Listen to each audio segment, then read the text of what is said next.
that major incident, which wasn't really major in any way, kind of propelled you to fame. How do you feel about the press and how they vilified you? And tell us about the whole thing. Yeah, so the first incident happened on December the 19th, and it was literally pure chance that it had happened. We were outside Parliament protesting, and we tried to get into Parliament to actually go in, because you can just turn up and they'll take you for a tour, and they refused to let us in. So we blocked off the entrance to Parliament. And then she came out, and obviously, you know, she's been an advocate for a second referendum, which I feel is an insult to democracy for a start, and also an insult to the 17.4 million people that voted to leave the European Union. So that's all I did, was question her about her views, and then she described me as saying, well, she said that I was a member of the English Defence League, which I've not. I've never been a member of any organisation. And to that I replied, you might as well start performing your Hitler salute now, you Nazi. You know, if you're going to say one thing to me, I'm going to say something back to you. That's all it was. And I've never seen anyone so shocked in her life. But then she wasn't concerned about my actions, because she was speaking down to me. And in the second incident that happened on January the 7th, I was actually really polite to her. I said, my right honourable friend, could you answer a few questions for me? Because her and Sheila Fogarty had been on LBC saying I was the type of person that beat my girlfriend, which I found to be a huge insult, especially as it was played out over national radio. So yeah, and she actually kicked me in the second incident, something which the courts failed to bring up. I believe that the media escalated the incident into something. There was too much hysteria about it. You know, it made every single newspaper, every single news channel was reporting on it. You had This Morning, it even ended up on BBC Three with Russell Howard, and it was completely conflated. There was no need for the extent of how the media treated me and behaved with me. You know, they branded me as a far-right extremist. They were knocking on my elderly. They knocked on my nan's front and back door. I mean, we must remember this was back in January, so it's dark at 5 o'clock at night, and they're knocking on an elderly lady's door. They're ringing their phones. They were camped outside my mum's house for 3 days.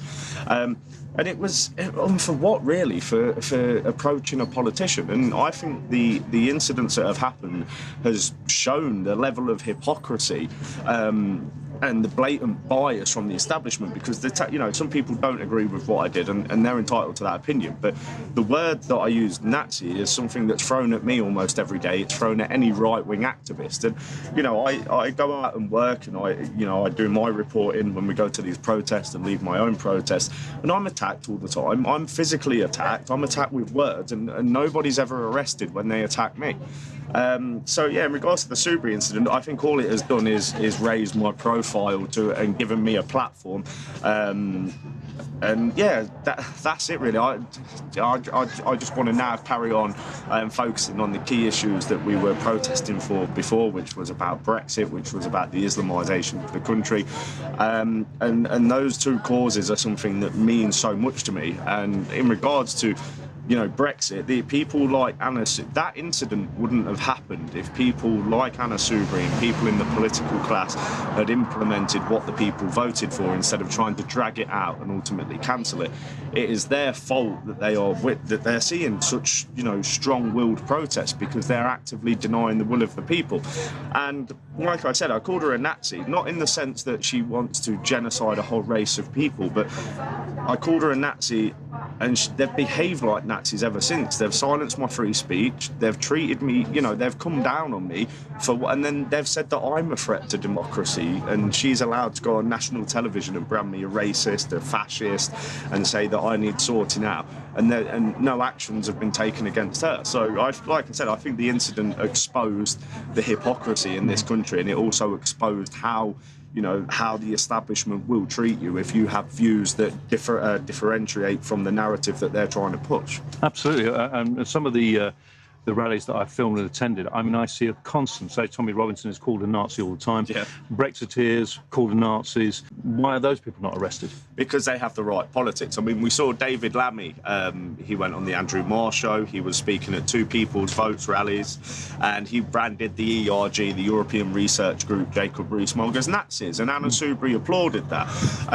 So yeah, like I said, it's a word, and this is the problem. I think people need to realise, if you are a true supporter of free speech, which a lot of people claim to be, then free speech has to be for everyone. It even has to be for opinions that you don't like, but you must hear those opinions in a democracy.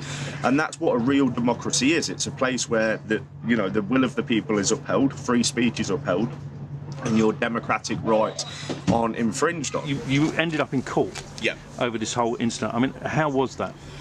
Stressful, expensive, and not needed, unwarranted. I spent in total 6 months on bail, and then I was convicted of harassment for causing her alarm and distress by words, and racial harassment of a police officer that coincidentally shares the same skin colour as me, shares the same race as me. He was a white Caucasian male, and my comment, like I said, I said you're not British because he didn't understand the argument. And bearing in mind, I'd just been punched in the throat and pushed to the floor as well, so I wasn't overly happy.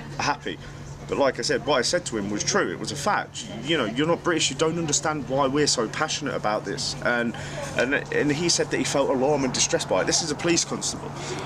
If anything, it was a xenophobic comment, not a comment that deserves a conviction. And now they have convicted me of these things. You know, I've got a restraining order against me from Anna Soubry, which prevents me from going.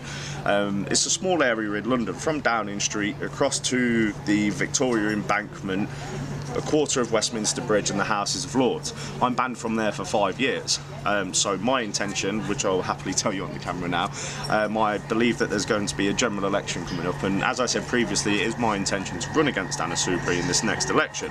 You know, this would be the first time I've ever ran in an election, and obviously I still need to do a lot of work in terms of knowledge and whatnot, but I truly believe that why I'm doing this is to show people, and to show the establishment, and to show the police, and to show the left that no matter what you throw at me, no matter what you call me, the actions that you take against me, I will not be silent, and I'm not going anywhere. And like I said, my intention is to run against Anna in the Broxtowe constituency as a protest against her. And even if I get one vote, it's still one vote that's taken away from her. Hopefully we'll see the Brexit Party, UKIP and the Tories also run candidates in that area, and hopefully we'll be able to remove her from her parliamentary seat, because firstly, she, when I called her a traitor, which was mentioned in court, that's proved to be true, because she left the Tory Party to form Change UK, whose sole goal is to keep the United Kingdom inside the European Union against the democratic will of the people. So if anybody is a threat to democracy, I'd say it is the people that are trying to undermine democracy, not the people that are standing up for the vote. You've had a bit of criticism, which I think is unjustified, about not going guilty, or going guilty, as it were. Yeah. What do you feel about that? Like I said, everyone's entitled to their own opinion. I made the decision that I thought would be beneficial for myself. I've seen numerous people say comments like, I should have took one for the team, and I've endangered other activists' rights and speech. That's completely false, because these laws are already in place, and we don't really have the free speech that we advocate, we don't currently have in this country. And like I said, I took the decision that was right for myself. I knew that I had a custody hearing coming up for my daughter in September. I knew that if I was in prison that this would be delayed. And I also thought to myself, is it really worth going to prison for calling a politician a Nazi? Of course it isn't. And as we know from what Tommy Robinson's told us over the years, our prison system is infested with jihadist terror groups that control our prisons. So for me to go into prison, I believe, would be detrimental to my health by going into prison. I don't fear the prison system itself. It is the actions of the extremists inside the prison that I'm sure would love to rearrange my face. But like I said, I mean, not everybody agreed with the decision, but I believe that I've taken a decision that has enabled me to carry on fighting the establishment's narrative, to carry on protesting, and look, eventually they probably will put me in prison. I'm not, when you get active and when you have opinions that the establishment don't agree with, they will come after you. So I think all I've done is just prevented the inevitable for the time being. And look, I'm not off the hook. I've got 200 hours community service, a 5-year restraining order against Soubry and Parliament, and if I break that, I'm in prison for 5 years, an 8-week custodial sentence, suspended for 1 year as well. So, you know, I could drop a piece of litter on the floor in town and they could put me back in prison for it. So I have really got to watch what I do and to really, you know, watch my actions over the coming year, which is exactly what they want, because they've still got conditions on me. So by the time these conditions are finished, I'll have had 18 months of conditions for simply using my democratic right to protest and approach an MP.